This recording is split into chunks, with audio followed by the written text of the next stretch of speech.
stuff. But it's time to get underway with what could be the battle for Asia Pacific, the second semifinal. Please welcome to the stage the first player, tom60229. Second world championship for Tom. At the first, he exited 0-2, but in this one, he is looking for the grand finals. And his opponent, 15 HCT match wins in a row. It's Surrender. I think after Surrender's performance this weekend, he is the best in the world. Semifinal 2, tom60229 versus Surrender.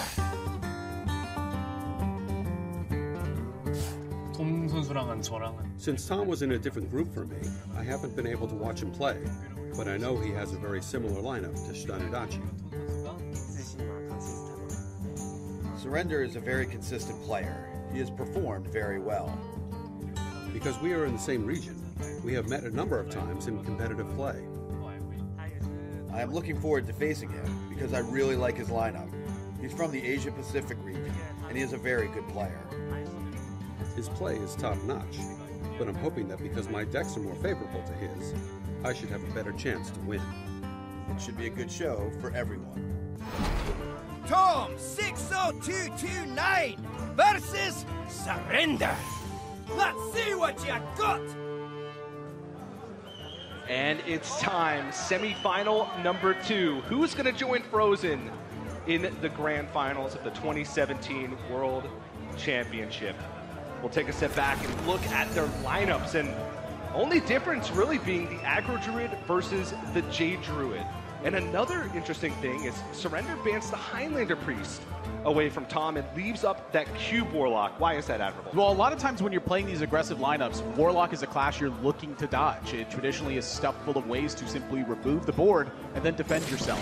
With Tom's Cube Warlock, he has copies of Doomguard in the deck, and what that means is a card, Possessed Lackey, won't guaranteed pull a Void Lord when it dies. Sometimes it will pull a Doomguard. That little bit of advantage that Surrender can get from that outcome means that sometimes he will have the aggression to simply push through. Yep. If this was a traditional control Warlock, he would be banning it, I believe. But since it's that Cube Warlock, he gets that little bit of extra edge. But already, right away, this is the one I want to talk about, the major difference in the lineup. Tom is bringing Jade Druid, and Surrender has brought Aggro Druid to the table. Jade Druid, in my opinion, has been the deck of the tournament that's so important to people's lineups. It needs to get a win. And against aggressive decks, it definitely can struggle in that spot. However, Tom has brought the Oaken Summons Ironwood Gold. Yeah, which is slightly better against the aggro versions. But Jade Druid's still floating underneath a 50% win rate throughout the event. So it still is going to be a tough matchup. And like you said, it's going to be crucial that Tom finds a win. And for his sake, he wants to find a win early because that makes the rest of this match easier for him. But starting off, Patch is drawn for Surrender, not what he wants to see. But he does have some good stuff to scale up the early curve. Coin plus Elven Minstrel allows Surrender to sort of get that resource advantage that you sort of need once this game starts to go on. But a lot of times against Jade Druid, you'd rather have early pressure. Yeah, and that's something that I don't think he's going to have enough of at the beginning of this game, especially with Tom's draw, which seems to be quite strong. It definitely is. The early ramp, I think, is quite important to this matchup. To be unlocking card draw prior to having to defend yourself is a very important deal. And Surrender, lacking that little bit of early pressure, sometimes you could be possibly seeing a coin South Sea Captain in the spot and then Surrender starting to push the damage. Instead, because he's got both Elven Minstrels in hand, and he's got the Cobalt Scalebane, he's going to simply look to fortify his position and start to wear Tom out of cards. Surrender's goal will mainly, in this game, due to his hand context, be about being strong against Spreading Plague. Yeah, and you just saw on your screen Surrender's path to get to this point in the tournament. He defeated Omega Zero, one of the best players from China. He defeated Stanudachi, one of the best players from Europe. He defeated Frozen, one of the best players from the Americas. The only region left is Asia Pacific, so this is sort of his final test. And the cool thing about it is both of these players have been touted as the best in Asia Pacific for a very long time. So it's really fitting that these guys meet in the semifinals. This really is, I think, like the final test for Surrender, so to speak, where he has been beating all the other regions, and that has been something that's consistent to him throughout this year's HCT. He's just had such brilliant performances, and every single time you see him play, it feels like he's getting better and better. And Tom certainly has his work cut out for him because that's what he's been doing his entire career. That's right. He's already has that world championship experience under his belt all the way back from 2014. And he said in a lot of his interviews that he felt like he disappointed himself and everybody from his region when he had a pretty rough performance. But now he's back having a good performance here. And Tom's going to go with double card draw. Yeah, his branching paths. His aim is quite lacking in substance after the Spreading Plague. And so he's got his eye on that Nourish for a couple mana crystals. He wants to pull far ahead, get substantial defense down, and then look to unlock the time to use Ultimate Infestation and the cards afterwards. The key to that is and the cards afterwards. That's where Surrender's going to look to try and punish Tom before that.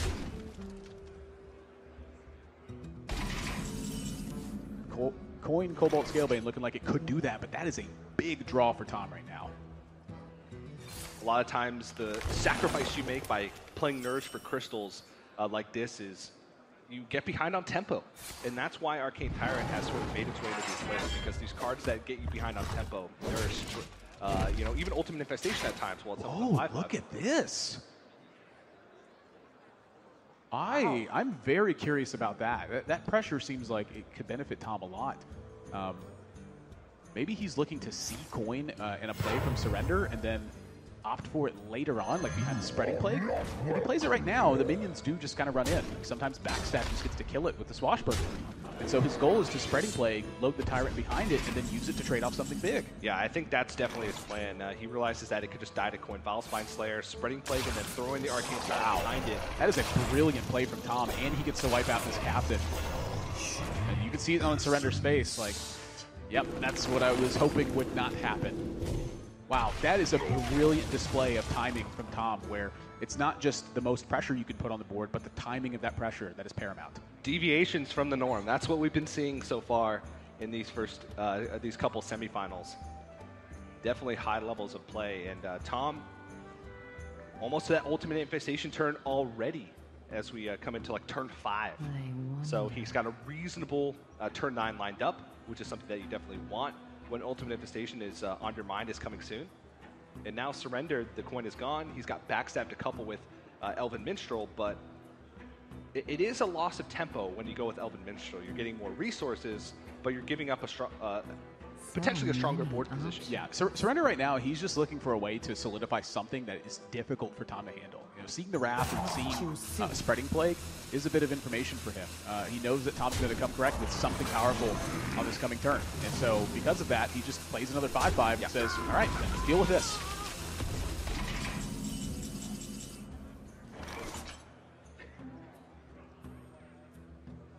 Jadeite will pick up from Tom, just going to allow him to get these Jades up.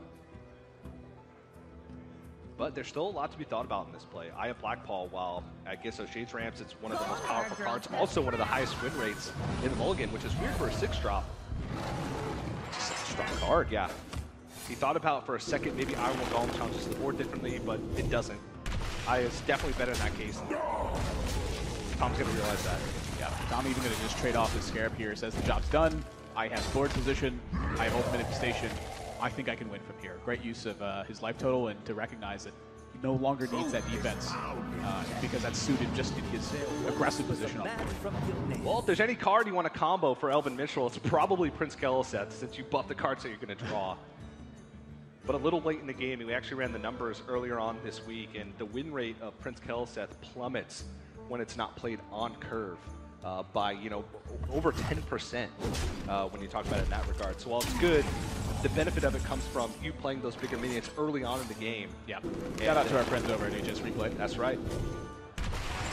And now Tom has solidified a fantastic lead in this game, and Surrender's going to need to come with something creative to get him out of this one, because I just don't see a way. It's going to have to be insane. Tom is coming correct with up to 3 more Jade's next turn.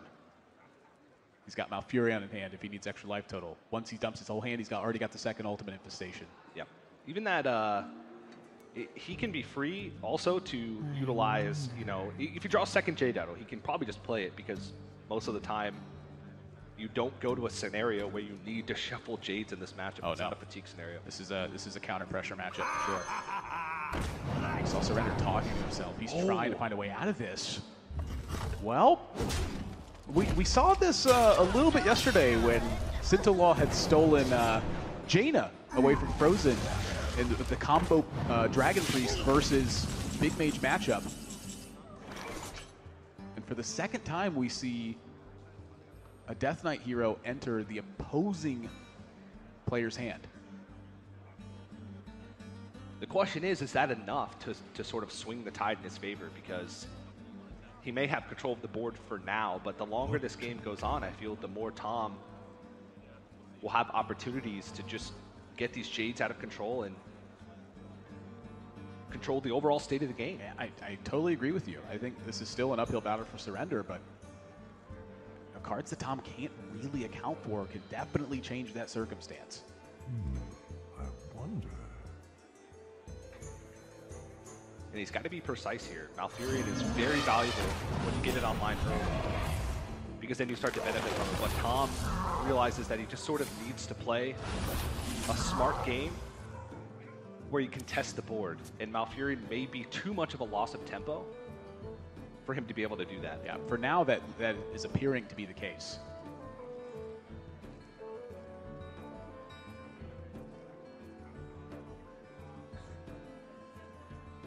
My first instinct is Bone Mare, just because you have a Bone Mare. Because and the 7 or more mana.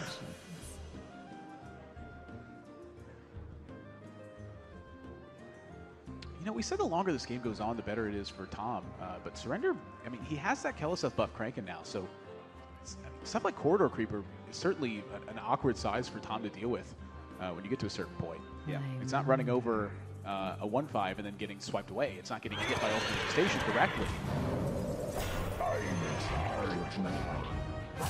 Choose soon. And Surrender wisely cutting down the size of his board. He'd rather have multiple big minions than a bunch of small or damage minions. Yeah, at this stage, it's so likely for Tom to you know, like have swipe and extra ways to deal damage that Surrender would just rather get the most use out of those cards possible, which is helping protect his big cards.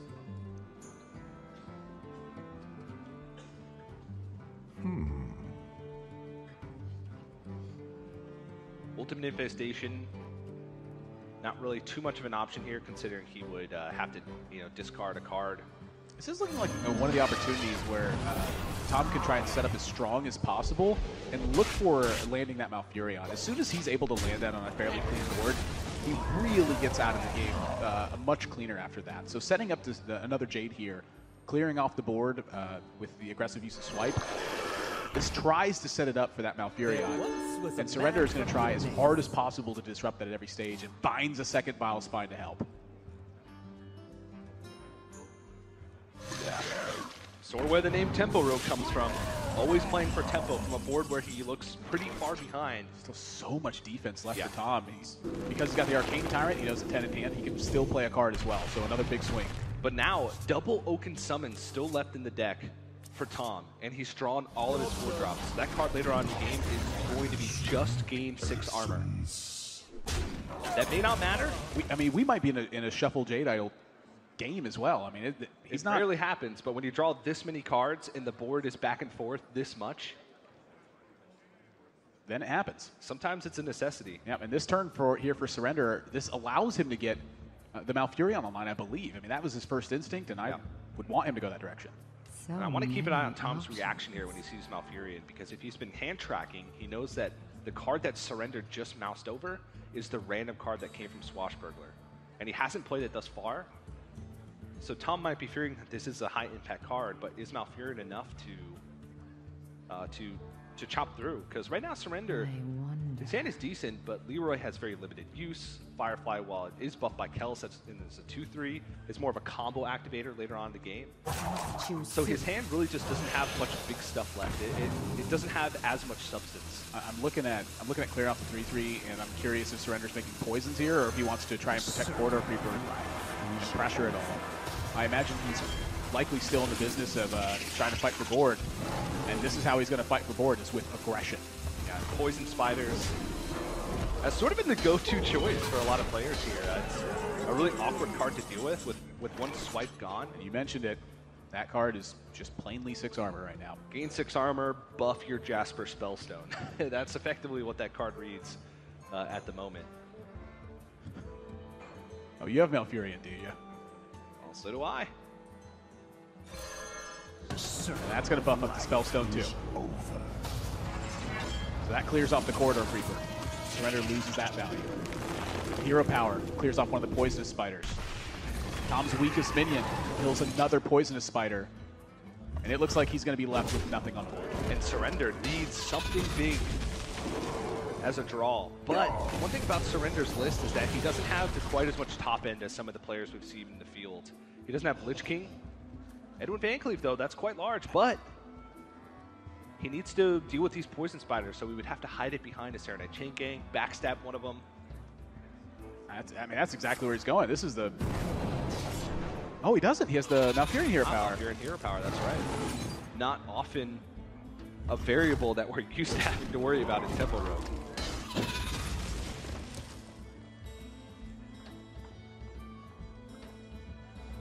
But this is a daunting task. Surrender's looking at Tom's health total and then looking back at his hand and probably thinking, how in the world do I deal 27 points of damage plus however much armor gain he still has left, which is Oaken Summons, Malfurion Hero Power. Is eternal.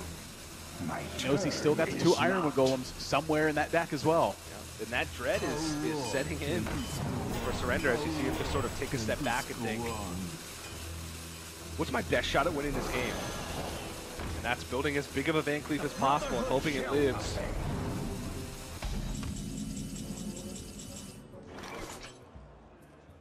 And more defense for Tom.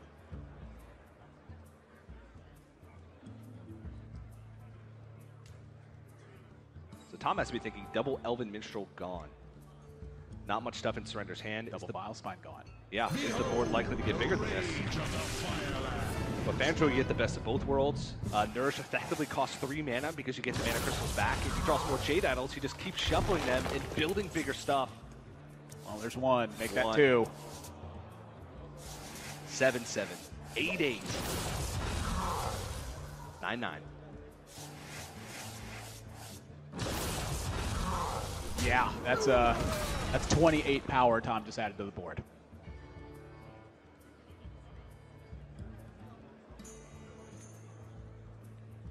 And now without the dagger up, hero power. 25.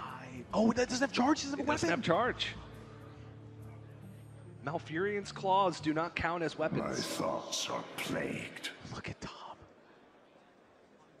We saw him do that yesterday when he was in another spot like this, where his nose is open and he's just hoping his opponent doesn't have the right combination to kill him. Because this spot... Wait. I think Leroy Shadow Step hero power would have been lethal. And I think that Tom forgot about the that's 3 My damage. thoughts are plagued. Because there's 12 damage on board, the hero power would be 15. The Leroy's fucked. Wow. Surrender taps out. Tom Counter takes pressure. game 1. Tom did leave his nose open there to the Leroy Shadow Step. Goodness. If that last draw was Shadow Step, if that draw off the top for Surrender was Shadow Step, that was game. That would have been a brutal way for Tom to lose. And you could see it get to him. There was a chance for him to play around it. He could have put taunts in the way. He could have done a number of things that turn in order to play around that. But in the end, he takes the win. Now the question is, will Surrender answer back and continue his win streak? We'll find out right after this. And one thing's for sure, we're guaranteed a player from Asia Pacific in the grand finals. Lay down your cards and surrender. What happened if I lay my cards down? What if I just surrender? That's not good enough. You got to give him up. Okay, fair enough. Shout out to the guy holding up that sign as well. Those blue Mammoth shirts means that he had some success at those side tournaments, so give him a pat on the back. Unless he stole it, then don't. So congratulations. But now it's time to get back into this match. Tom currently has a 1-0 lead over Surrender. We're moving into Cube Warlock versus Aggro Druid, and this is a tense matchup. We saw this in the first semifinal with Frozen versus Jason Joe, and Frozen was able to get the better of him, but it took near perfect play in order to do so. There was many moments in that series where if he made a different line than what he did, he would have been dead the following turn. So you have to walk on eggshells in this matchup and make sure you're thinking about everything if you're in Tom's shoes. Now that same goes for Surrender in this spot as well. I mean, it came down to the end where Jason Joe, if he would have traded off the second Mistress of Mixtures, it wouldn't have been able to attack into Jason Joe's 1-2 and set up a big Defile play. Even that one little moment could have changed the way that looked. Every single thing in this matchup is paramount because the edge is just that close. That's right. On Surrender's perspective, he has to worry about playing around the various removal spells that Tom packs, the Defiles, the Hellfires. He has to worry about maximizing his damage because 1 point of misdamage can mean the difference. That's a good looking hand from Tom. 2 kobolds to upgrade that Spellstone the full way. After both of those, that'll be a 7-point drain for 4 mana.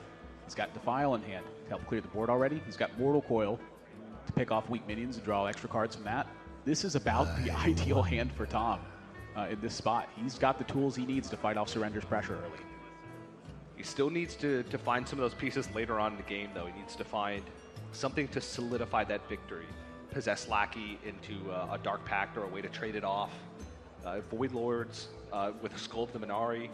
But the one thing we talked about in Tom's deck, and this is why Surrender chose to not ban the Warlock despite it being by far the most popular ban choice in this tournament, and that's that Tom is playing the greedier version. He's playing the versions that have Doomguard, which means Possess Lackey plus Dark Pact all of a sudden only has a 50% chance in those cases to pull a Void Lord. And if you pull a Doomguard, oftentimes, while it can fight for the board, it doesn't block enough damage to be able to win you the game. Yeah, not only does he have the Doomguards in there, but he's also got the Mountain Giants as well. His goal was to be stronger versus Priest when it comes to pressure in the matchup. And all of those cards combined together means that Surrender has a window of opportunity to push the aggression and end the game. It's a very small window of opportunity, and it's not always there, but sometimes it is. And so Surrender, when he sets up right here, he's pretty much strong to anything that Tom can come with on this turn. And that Mark of the Asheraj set up to give him draw into the deck, find a Savage Roar, and try to end that game as soon as possible. And Tom drawing 2 Mountain Giants here is a big hurt for him. That is not what he wants to see. Those cards are, in a lot of situations, unplayable against fast matchups because you have to tap and draw so many cards early on. Surrender sets up the Dire Mole here, and that gives Tom the Kobold into Defile. Now there's a 1 health, 2 health, 3 health, and 4 health minion, and they're all gone.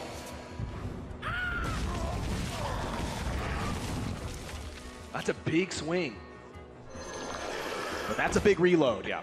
Maybe that's what Surrender was thinking. Maybe he was also thinking that, well, he plays his first Kobold Librarian, and that's the only card that activates that in the rest of his deck. I can dodge the second one here in order to put power on the board. Can he afford to Mountain Giant in this spot? He's facing down 11 damage. Savage Roar will kill him outright. Mark of Yasharaj plus any board buff will kill him outright. And even if he lives after he plays the Mountain Giant, what does he do from there? Yeah, and the thing is, not only does he go... It's a matter of, will he ever have time to stabilize if he takes that much damage? Even if he's not looking at lethal damage, if he takes that much damage, even if Surrender doesn't have Savage Roar, he's probably in a bad spot anyway. So a wise choice by him to get that Spellstone out of the way. But now he needs, what, Hellfire? Exactly. It's 15 points of damage being represented on the board. He's got nothing defensive in hand. This is the nightmare for Tom, is you draw all of your clunky cards, and you never have an opportunity to wipe out the second wave of pressure. Mountain Giant Mixtures seems like the only play that he can really make. And then he has to hope for a miracle draw, and Surrender is still on Mark of the Lotus as an out to win the game moving into the next turn. He's got 2 copies left in his deck. That's why I look at this hand and I wonder, how does Tom win if he actually just plays the big boys? He can't. I think that this is possibly a life tap scenario and hope for the best. No, Fire gets found. But Tom's not out of it yet. So that's all that mana that Surrender's invested now goes back into Surrender's pool. So the second living mana gets to come out in this spot. He gets to add another minion to that if he wants. And then it's Wave of Pressure number 2. Can Tom handle both of them? Or number 3, rather. Excuse me. Surrender going to throw out the Dire Mold here. Just an extra minion. Just an extra minion.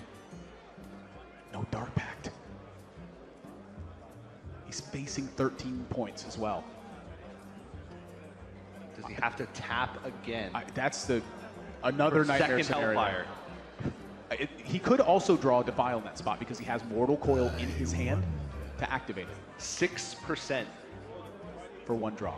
For one draw. 6% chance. He can get the second Draw Defile. Hellfire. So he has 2 outs. Defile. And it's 6 and change percent, so it's about 13% to hit a second one here. Because he can Mortal Coil down one of the minions and then Defile. Side effects? No. This keeps him alive for an extra turn, though. Yeah, that's a clever use from Tom. We actually saw Frozen do that exact same thing to try to gain life further down the road. And so Surrender, he looks nervous about this, but he does not have an option. It's forward march. Yeah. That's just sort of a battle of odds. With 2 draws for Mark of the Lotus, that's an 11% chance to win for Surrender. If Tom taps, he has a 13% chance to draw. So now he's given himself the extra turn of draw plus a life tap draw after that. But that life tap draw will cut Defile. Defile would not be an out in that situation. So in this spot, he also gets stuff like Dark Pact. Can potentially bring him back into it.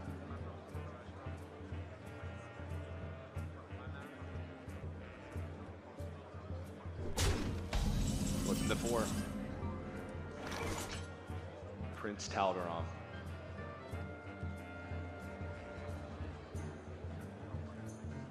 I think Tom's gonna tap again. Dark Pact gets drawn, but he doesn't have the mana to possess Lackey and Dark Pact. Can Dark Pact the cube? Can he wipe enough damage off board to win in that spot? So he takes 2 off from one of the Treants.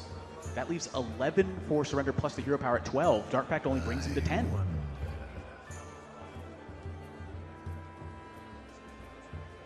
Doesn't look like enough. He needed that Dark Pact off the top, and then he needed to take that 50% chance to get Void Lord instead of Doomguard. And he Wow, Surrender ties it up. All in pressure is the name of the game for his aggro druid deck. And just barely gets there. Every single turn on the brink of disaster, but he ties the series. And again, that's a good call from Surrender, leaving that deck up because he knows that it's way more vulnerable to the aggressive decks because of the fact that it's greedier with Mountain Giants, greedier with Doomguards, and he capitalizes it and ties up the series at 1 apiece. And currently Surrender on a 15-match win streak. In fact, nobody's been on more of a hot streak than Surrender lately. But his 2017 didn't start out that way. 12. And Surrender's not done. If he wins this, he just continues. If he wins the World Championship, that record's going to hold until we start up again with the 2018 HCT season, which isn't for a few months. You saw Purple and Muzzy down there as well. All 3 of those players that he has longer winning streaks than had 10-0 playoff finishes. Yeah. He went through the playoffs after round 3, then went through the Summer Championship, winning the whole thing. And now, will that continue here? Will Tom put a stop to it? It's tied up 1-1 currently. And we're moving into Warlock versus Rogue. Surrender, you know, I've seen a lot of facial expressions from Surrender over the course of these last few tournaments. I don't recall him quite talking to himself during that point, though. I mean, these guys are playing not only for that world title, but there is a ton of money at stake. And that is the worst draw in Surrender's deck. That's gonna put a big hurt on his aggressive potential. I mean, imagine what goes through players' heads when they're on this big of a stage in the semifinals tied up and they draw just about the worst card in their deck. You just have to sort of forget about that and make the best use of what you have. That's the risk you take by playing patches, is sometimes you're going to draw it. And it seems like we've seen it happen a lot over the course of the World Championship. You know, these are very crucial matches, and it's something that I look at when I think about that scenario is actually Frozen's lineup. He didn't bring Corridor Creeper. He can't draw patches if it's not in any of his decks. He's playing solid builds that target the metagame. Almost every other player in the tournament settled on one of the more standard-looking lineups. At this point, this is the absolute worst time it could happen, but it happens. It happens. And as we take a look at how these hands look, Tom, Spirit Singer Umbra is another card that we haven't really got to touch on very much because it's not in a lot of the lists. And Spirit Singer Umbra in Carnivorous Cube can make for some pretty big swings in a game. And a lot of times Spirit Singer Umbra, if you just play it on turn 4, it's like a must-kill threat. That's really, to me, the big benefit of that card is it's a form of disruption. It offers you so much value if it's left up that your opponent often doesn't have the ability to just leave it unchecked. They have to put something into it. But if you're going to draw patches, I would guess that this is also a pretty decent one to pick up alongside with it. Prince Keliseth is pretty darn important to this matchup. Yeah. But again, we talked about it earlier. Even just turn 3, if Keliseth's not played on curve, the win rate plummets. Yeah. But for all the decks that run it, and a large part of that is because of the synergy that it does have with patches. Yeah, one of my questions to that, though, is Surrender fighting the early aggressive push in this matchup? His minions are going to fight directly against the Kobold Librarian. It's going to fight directly against Mistress of Mixtures, against Hellfires and Defiles. Is it the timing of that pressure that's more important for Surrender, or is it the early outright aggression? The early outright aggression certainly matters, but I think it's the timing of pressure that matters more. Yeah, I mean, they're both paths to win the game at the end of the day. And you're happy to see it drawn on turn 3 than drawn on turn 15. Right. But still, now the big thing here for Surrender is pacing out these threats. Yeah, playing Prince Keliseth on 2 is great, but what are you doing after that? It just gets challenged. He needs to put something on the board. Surrender realizes this and goes with a pretty small Edwin, but an Edwin that's not being challenged at that. And this does hurt Tom's ability to just coin out that Spirit Stinger Umbra if that was ever on his mind, though. Yeah. So he's looking like Surrender is actually going to get quite rewarded for this play. And I like this, too. Again, the early aggression matters, but it depends on what form of it. Stacking up minions that are large works better against these Control Warlock decks because they have so many tools to pick apart small boards. And now Tom trying to think through this one. He can tap play Mistress of Mixtures that still lines him up for a Mountain Giant play on next turn.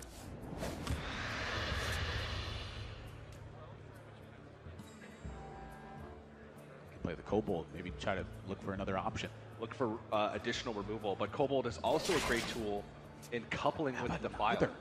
Well, I mean, right now it just sort of gets eaten up. Well, this is, I think, a brilliant play from Tom, and the reason why isn't because I think the Mistress gets eaten up. It's because knowing that Surrender has that 4/4 on board means it's very difficult for him to play a 3 health minion right now. Tom could play the Kobold and the Mistress of Mixtures and then rip the Defile with it. He's saving both of those tools to start that chain of Defiles. That's a great spot, great point. This is exactly what Tom did in game number 1 with the Arcane Tyrant as well. He hid it behind the taunts rather than playing it for free immediately. And that timing of that pressure, I think, gave him a big lead in that game. That is going to set it up. Truth is found. Surrender now, though, likely to play, seems like patches plus Minstrel next turn, so this is the time we want to get Keliseth rolling when they're about to start generating those resources. His attack on the previous turn with the dagger actually alluded to this play as well. Oftentimes you'll see Surrender save his dagger in that spot just to try to get more value, and Tom holding on to that Mistress of Mixtures, that is exactly the direction he's headed with that Kobold, that Mistress, and that Defile in hand. And it's very difficult for Surrender to anticipate a 3-card combination when Tom has had 2 opportunities to play one of those. He's basically using it as 3 cards, draw a card, gain 2, and clear your opponent's board. That's the combination that he's got his eye on. But the thing is, Tom doesn't have a way to stifle pressure beyond that. Currently, he's picked up more Mountain Giants, which will naturally get there.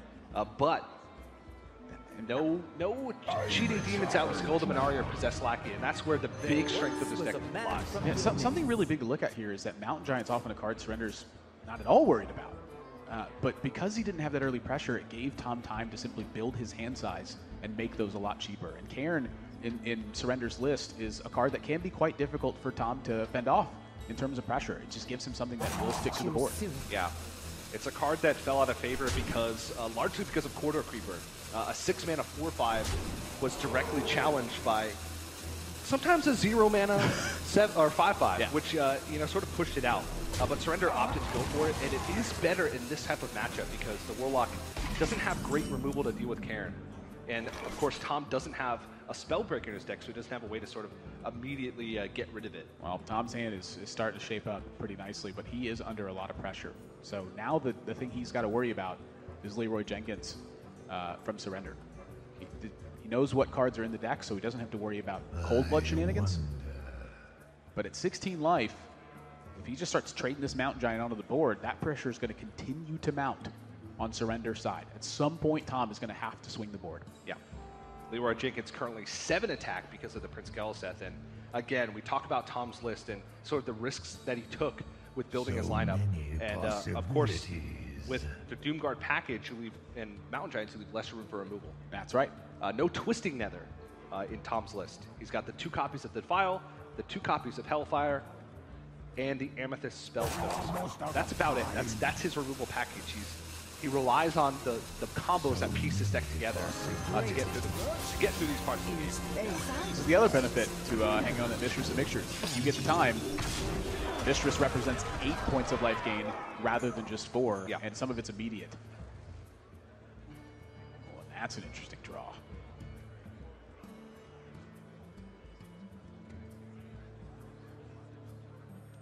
He can combo that this turn alongside 2 Corridor Creepers as well.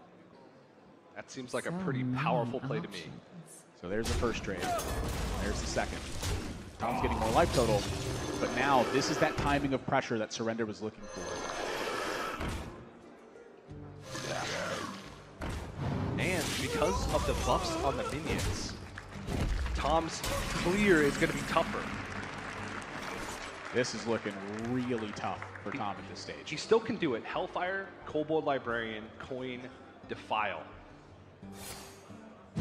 Oh, because that sets the first Corridor Creeper to 2. That's right. Wow. So it is a clear, but it's a lot of resources. Look at how important that Keliseth buff 1 turn earlier could have been for Surrender. Now, say that Corridor Creeper was drawn at some point with a Keliseth buff. That board doesn't happen, I don't believe. Oh, it does with the Vile Spine. Never mind. I'm an idiot. It's looking like carry time. Notice, though, that Tom is approaching that 9-mana spot where Void Lord hits. If Surrender sees a Void Lord hit at this stage, he is going to be in big trouble. Yeah, a lot of times as Rogue, you're looking to kill the Warlock on turn 8 and dodge all these demons, but carrying out a 5/6 is quite a big deal. But as soon as that first Void Lord drops, especially with only 1 Vile Spine Slayer left for Surrender, you pretty much need to get through it immediately, because as soon as you don't, you open up your opponent to be able to cube it. You open up your opponent to be able to trade and make use of these combos that they have in their deck. And they're going to attack. Possessed Lackey gets drawn for Tom. Still the 2 Doom Guards left in his deck, though. He's got 1 Void Lord, 2 Doom Guards. So if he goes for Possessed Lackey plus Dark Pact, it's actually more likely that he draws a Doom Guard instead. And outside of that, he doesn't have a way to guarantee that Doom Guard lives the following turn to be able to cube it. Is there a chance that he just plays Possessed Lackey? Is there a chance that he just plays Mountain Giant? The Possessed Lackey could, if it stays on the board for a turn, he doesn't die, then he's got the cube for that chance at it. It would be the Dark Pact immediately, I have to think. This is a tough spot for Tom.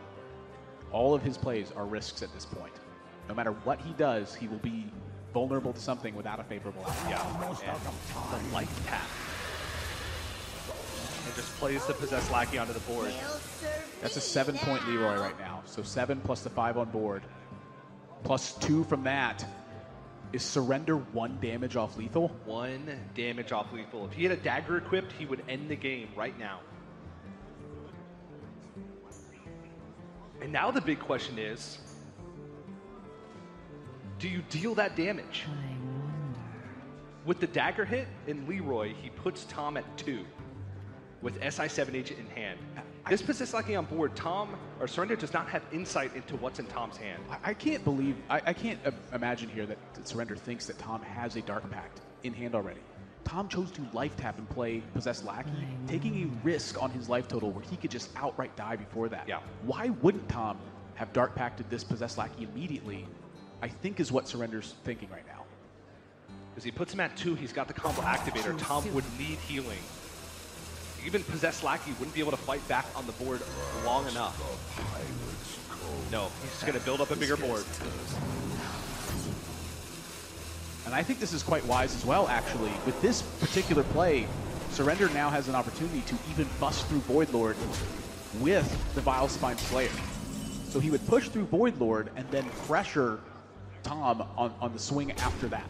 So this one's important. Void Lord gets the Void Lord. And here's the thing. That Leroy in hand now is not getting through for a long time because Tom has an insane amount of combination of the cards here. The Prince Taldaram to copy the Void Lord, get an extra death rattle there. The Carnivorous Cube, get the Void Walkers right away, and then use the Dark Pact to heal up and make 2 more Void Lords. I think Tom might have stabilized this turn. He can't do it all this turn, though. And the question is, which one does he go with? He could Carnivorous Cube the Void Lord and Dark Pact the Carnivorous Cube to make double Void Lords, but he doesn't get immediate value out of the first Void Lord.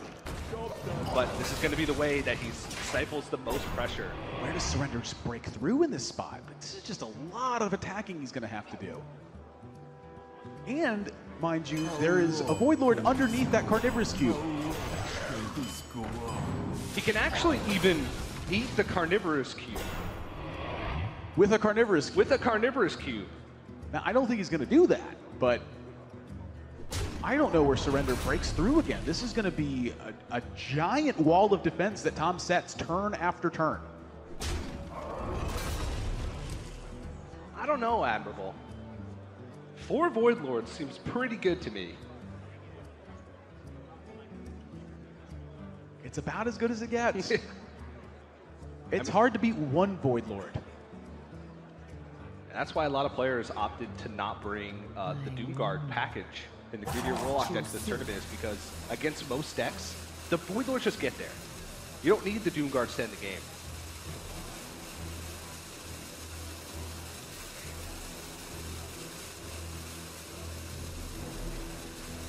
And this combat gets really complex. Yeah, your question might be why isn't Surrender trading off one of these minions, but I imagine that Defile is somewhere on his mind. How does that math change when he has a natural 2 health minion? Tom's not thinking about that. Tom's thinking about how he's about to get 2 more Void Lords. Yep. Yep. Up to 15. And a giant board for Tom. How on earth does Surrender break through? He's still got a lot of power on board. Swashbuckler Defile, maybe? I'm sorry, Swashbuckler Twisting Nether. Something insane is going to happen for Surrender to win this game, and he's not even going to play that one out. 2-1 lead for Tom. He is on match point.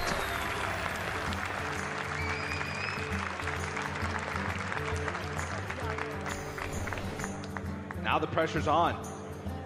Surrender 1 game away from his hopes at a world champion title will end.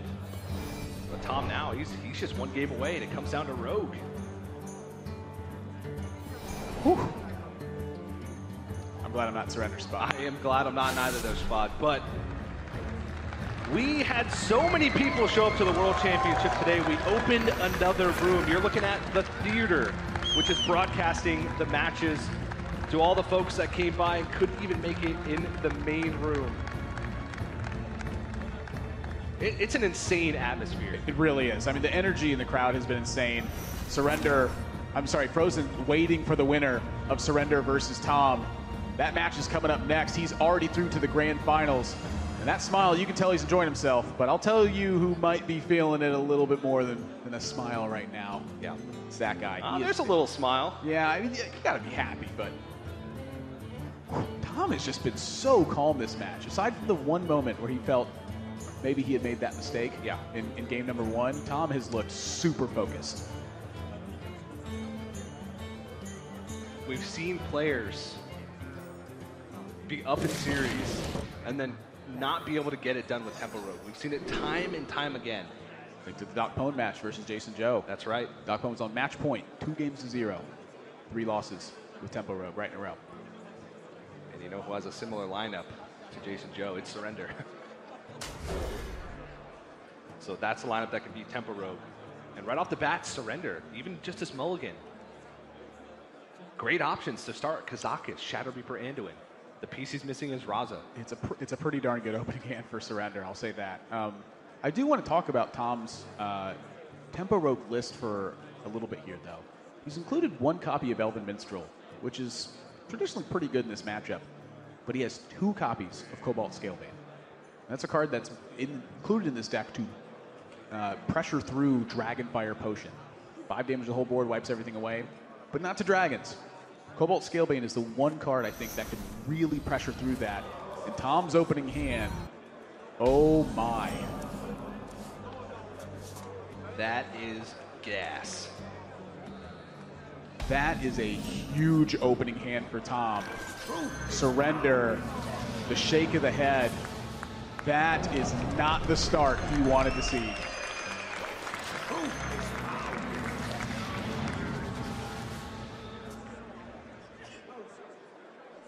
When you put 2 titans of players and of decks in this instance, and of cards, with Kazakus, Shadow Reaper, Anduin versus Keleseth, Shadowstep, Keleseth. Buckle in. Buckle in. Oh my. That I think that's the best draw in Tom's deck right now. Yep. This captain might be a little bit better. I don't know. I like pushing 4 extra damage.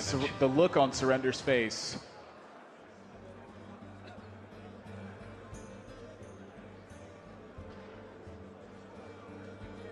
But Tom, he's not autopiloting this. He's probably been in this situation maybe hundreds of times. So many Think back to options.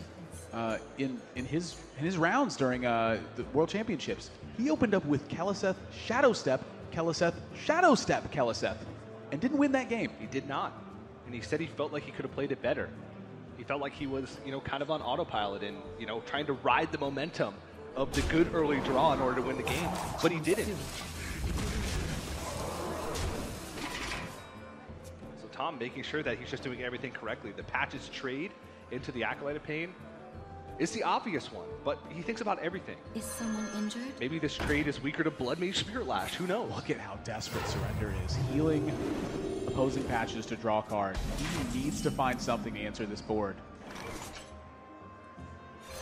This guy's toast. Tom, if you want to waste time drawing cards, go ahead. Damage incoming. 12 damage on board, 13 with the dagger hit. Any point of damage. Galaka Crawler? Is there any hope here now? Yeah, but the thing about the Galaka Crawler is, if he does that, what else does he do? He delays Kazakus. Play a Wild Pyromancer? Yeah, Galaka Crawler, healer, player, Wild Pyromancer. Anything to try to fight for board right now. I mean, he's got Psychic Scream in hand. I think there is a chance he can get back into this, but it's going to require some picture-perfect draws. That's a start. He can Kazakus for the 1-cost potion next turn as well. And Tom draws a second Bone Mare to go with it. So the pressure really alleviates here for Surrender. And this is exactly what he needed. He needed Tom to stumble for 1 turn to try to get back in. I mean, his next few turns are laid out. Next turn he can go Kazakus for a 1-mana potion. 6 is going to be the weak point. So many. That's going to be the turn where Tom is going to need to take advantage of something. But then he's got Psychic Scream on 7 into Anduin on 8. That's the solution Tom comes up with. Play a big 7/7. Can you deal with that?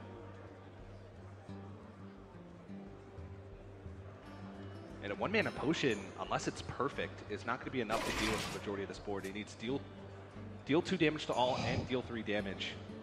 At last. He could get deal 2 damage to all and freeze a minion. He does get freeze a minion, but is that better than gain 4 armor? If you need the perfect potion, it just might. Surrender. Look at him in the tank right now. Yeah. How do I win this game? If he picks freeze and then gets deal 2 damage to all, he can kill everything and then freeze the Corridor Creeper. No 2 damage. Oh, those are not good. Not good.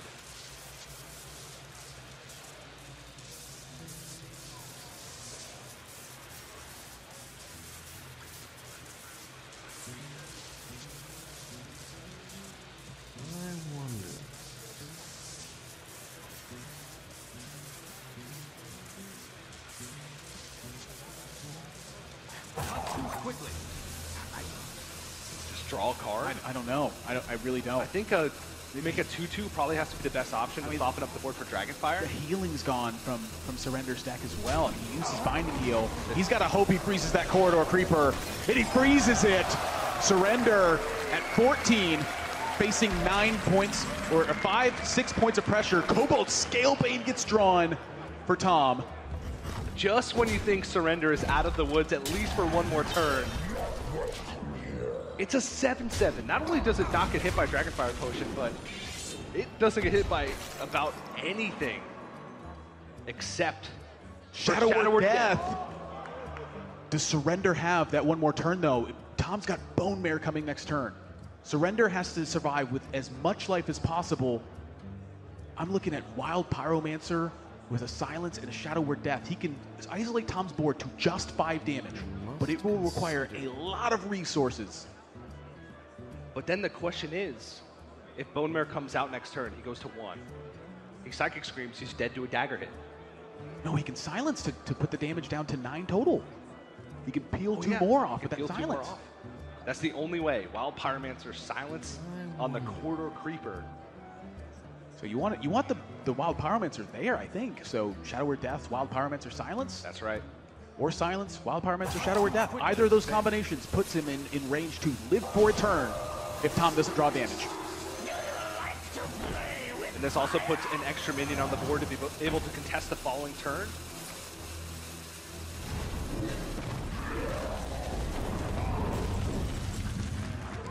Swashbuckler. Bone Mare will drop Surrender down to just 3 health remaining. It is such an uphill battle for Surrender. Bomb after bomb being played at 3 health. He picks up the Raza. So that's going to be great post Anduin, but he's got a lot to worry about until then. He can actually get away with using the Dragonfire Potion this turn if he feels like that's not going to get any better. That's exactly what he's going to do.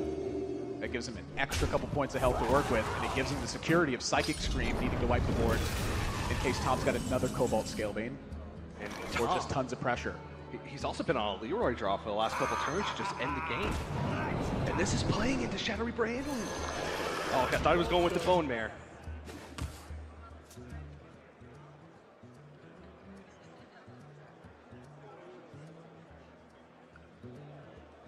Do you take the value from the Shadow Reaper Anduin now, or do you wait for a better position? We've seen players get punished so many times this tournament for delaying Shadow Reaper Anduin because they think they're going to find a better spot. He's going to go for it now. He's got to do it. This is so tough for Surrender. And again, Tom is the second Bone Mare in hand, and now Surrender does not have a further way to heal remaining in the deck outside of Priest of the Feast. So here's the push. Surrender drops to 2 points of life. South Sea Deckhand, SI7 Agent, Leroy Jenkins. A couple of a Minstrel that could draw those cards. A Minstrel that can draw those cards. All of those things are outs for Tom going to the next turn.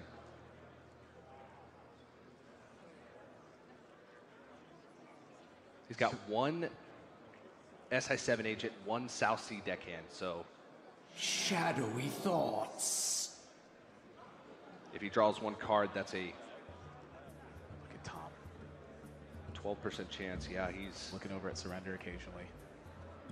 He knows he's right on the verge of winning. Surrender has been in this position so many times this weekend, where it looks like he's on the brink of disaster. He somehow manages to find a way out. And Psychic Scream has to be on the menu here, but the question is, does he play the Novice Engineer first and Psychic Scream that back into Tom's deck? Does he play the Blood Mage after to try to get a second card draw? Yeah. With Novice Engineer next turn.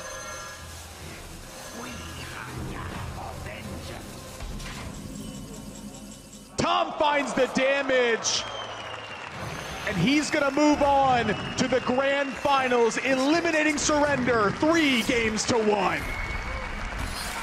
Ending his match streak at 15 and cementing himself as the king of Asia Pacific.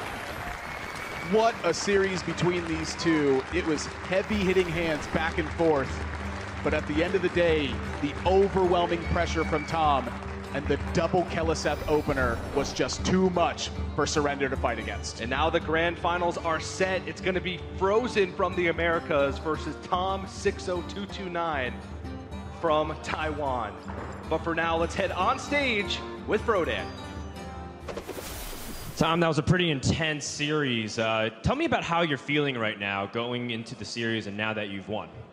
刚才是非常激烈的一场比赛，然后跟我们大家说一下你现在感受如何？因为过去每一年冠军都有贼，所以我相信我会赢 Frozen。So every world champions that come before us has a Rogue in their lineup, so I think I would win.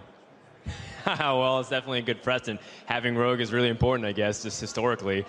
You said that in 2014 you weren't really happy with your play when you came to the World Championship. And you've been commenting about how you've been playing in every series before this. How do you feel like your play is today so far? 你之前也在那个采访中也提到，2014年的世锦赛的时候打得不是很满意，然后也在对那个之前的一些比赛做过很多自我的检讨，然后对目前来说打的自己的表现觉得如何呢？我觉得我今天状况没有很好，像是德鲁伊打贼那一场，最后应该要防炸鸡暗闪，所以我觉得我可以再打得更好一点。I don't think I played particularly that well. I think in a matchup when I played Druid, I should be aware of that my opponent might have Leroy Jenkins, but I didn't really kind of be caught off guard on that. So I should be put better. All right, always looking to improve. My next question is, how do you feel going up against Frozen in the grand finals? People are talking about his lineup and saying that he is going to be the hardest opponent for any lineup to beat. 在那个总决赛那个最后一场比赛会对阵到 Frozen， 然后很多人都说 Frozen 的他的带的卡组是可能说是16个选手里面最难打的。然后你对对上他有什么想法呢？他带的 line-up 的确比较好，但我觉得技术上我会赢过他。He definitely has a really good lineup, but in terms of skill plays, I don't think I'm a lesser opponent than he is. All right, it's going to be a great match. Please give a round of applause for tom60229 from Taiwan. He is going to the grand finals, and to prepare for the grand finals, we're going to send it over to Raven Sottle at the desk.